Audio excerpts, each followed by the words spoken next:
नमस्कार मित्रों, भगवान शिव के कई अवतारों में से एक अवधूत अवतार है जिसे उनका 13वां अवतार माना जाता है।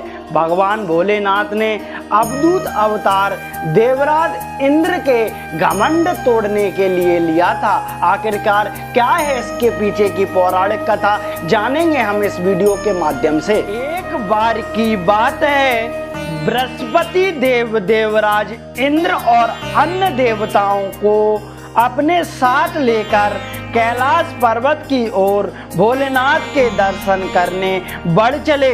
वहां नीलकंठ विराजमान होते हैं। सभी देवताओं को देवराज इंद्र के साथ अपनी ओर आते हुए देख शिव शंभु महेश्वर को देवराज की परीक्षा लेने की सूझी, इसलिए वे अवधूत अवतार लेकर देवताओं के मार्ग रोकने चल पड़े। वे प्रज्वलित अग्नि के समान तेजस्वी दिखाई दे रहे थे। इस रूप में भगवान शंकर भयानक रूप में दिखाई दे रहे थे। जैसे ही भगवान शिव ने अवधूत अवतार के रूप में देवताओं का मार्ग रोका, देवराज इंद्र स्तमित रह गए। आश्चर्यचकित होकर उन्होंने पूछा, दुस्साही, हमारा मार्ग रोकने का साहस करने वाला तू कौन है? देवराज इंद्र के कई बार पूछने पर भी अवधूत जी ने कोई उत्तर नहीं दिया।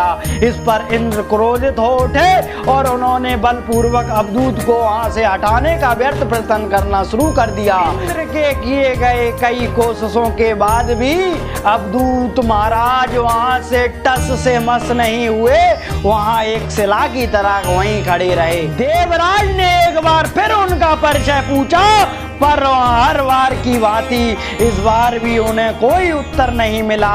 देवराज के अहंकार को अब ठेस पहुंचने लगी थी। उन्हें अवधूत का यह व्यवहार अपमान सम्मान के प्रति होने लगा। उत्तर न मिलने से नाराज इंद्रदेव ने अपना वज्र निकाला और सामने खड़े अवधूत रूपी शिवजी पर प्रहार करने के लिए तैयार हो गए।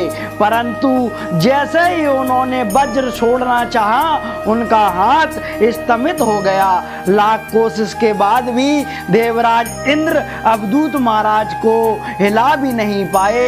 देवराज कुछ समझ नहीं पा रहे थे। अपनी सारी शक्तियों का इस्तेमाल करने के बाद भी वे अपने हाथ को हिला नहीं सके। इसी दौरान भगवान बृहस्पति ने महादेव को पहचान लिया और उनकी उपासना करने लगे। उन्होंने देवराज से भी सामने खड़े शिव शंभु से क्षमा मांगने के लिए कहा। इंद्र भगवान शिव से क्षमा मांगकर उनकी आराधना करने लगे। इसके बाद बृहस्पति भगवान ने भगवान शिव से उनकी आंखों से निकलने वाली ज्वाला को वापस लेने का निवेदन किया, परंतु भोलेनाथ उस ज्वाला को वापस अपने अंदर नहीं समा सकते थे। तत्पश्चात बृहस्पति जी के अनुरोध पर भगवान भोलेनाथ ने उस ज्वाला को कहीं और स्थापित करने का निश्चय किया। उन्होंने इस ज्वाला को अपने हाथों में लेकर समुद्र में फेंक दिया। समुद्र में गिरते ही उस ज्वाला ने एक बालक का रूप ले लिया, जो सिंधु पुत्र जलंधर के नाम से विख्यात हुए। वह बालक भगवान शिव के क्रोध से जन्मा था। जलंधर युवावस्था में पहुंचते ही देवराज इंद्र को हानि पहुंचाने की कोशिश करता रहा। इतना ही नहीं, आगे चलकर जलंधर महादेव की सत्ता को भी चुनौती दी थी।